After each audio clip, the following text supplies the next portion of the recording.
everybody, it's your girl Bianca Bee, and we are here live at the Hollywood Celebrity Center for $1 Trillion Baby, the film and the stage play. So stay tuned.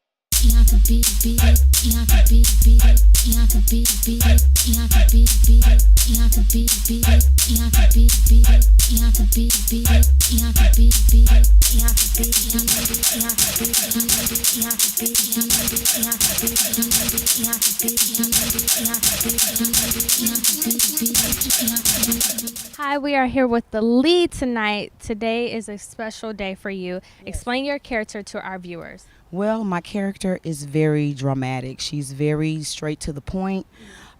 She's fearless. The way she's viewing the world is different from the way everyone else deals. Well, most people view the world. To her, it's right. So she's just the way she deals with it. And her kids, she does everything she can for her children the best way she knows how, with what she has. So, I mean, she's an overcomer. You're playing Melvin tonight. Explain your character to our viewers who aren't familiar with $1 Trillion Baby. Yes, Melvin is the son of the mom who has mental illness. So he's basically her rock. It's just the two of them now. You know, he has little siblings, but he's the one that kinds of, takes care of his mom, makes sure that she gets to the hospital, and he even moves her to California with him just so she can be, under his care. Fanny Brown is her name. She is the mother for Yolanda. She's the grandmother for the $1 Trillion Baby, Melvin in the play. So she's from Memphis. She worked for FedEx all her life for 25 years, retired from FedEx. So she's kind of a Southern woman, no nonsense, compassionate, and in her own way, she has an understanding. But at the same time, it's like, oh, I did everything I can now. I just don't know what else to do. My name is Flores, and I am playing the role of Meredith, and she is the social worker that's handling Yolanda's case. Awesome. And how would you describe Yolanda's character in this play? I think Yolanda's character is a very strong woman. It's a woman that is trying to do the best she can with the resources that she has. Nelson is just a healthcare professional, and he wants the best for Yolanda. He gets a little irritated with her, but he has a great relationship with her son, because he's a smart young man, and he really wants to help authentically. And how was it working with the director? It was amazing. Cornelius is a good friend of mine too, so I knew him for a while. And I've been with him through the process of this, with the casting of it, the trailers, and just getting the word out there.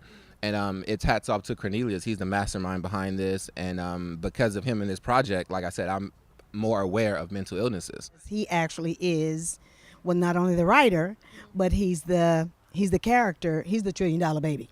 So what's interesting, when they called me to audition for this, I looked him up, because that's what we do now. Right.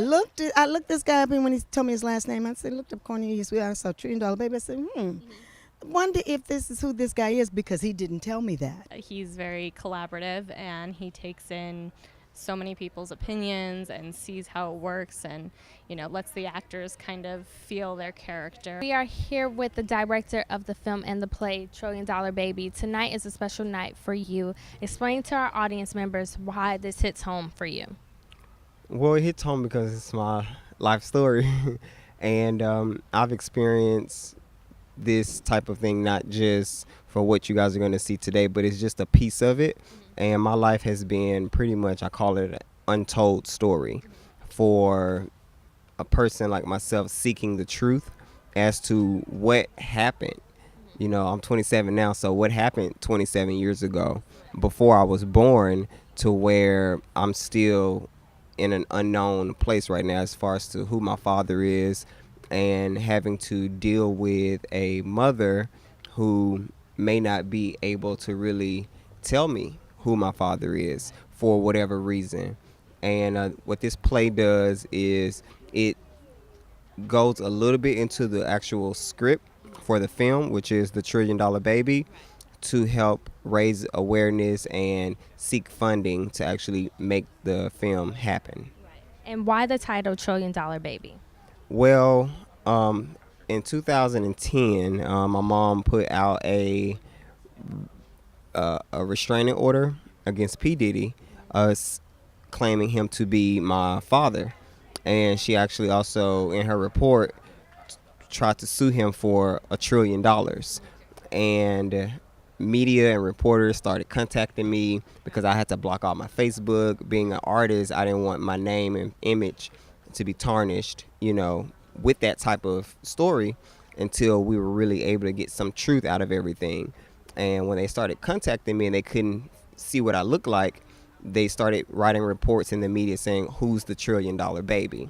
And I just thought that was a catchy name. Had nothing to do with the $1 million baby, and it was just something that came from that story. Now, being 27 now and actually being comfortable with expressing that about your mother and the $1 trillion baby all situation, do you feel like the media is going to come back to you now? I hope they do, because at that point I wasn't ready to tell my story because I wasn't really expecting it to come out that way. Now I feel that I'm more prepared to construct something that is positive and very helpful. And again, not only to me, but it's a lot of people who don't know their father. And they're old men now, and they're still looking, So I think now is the time.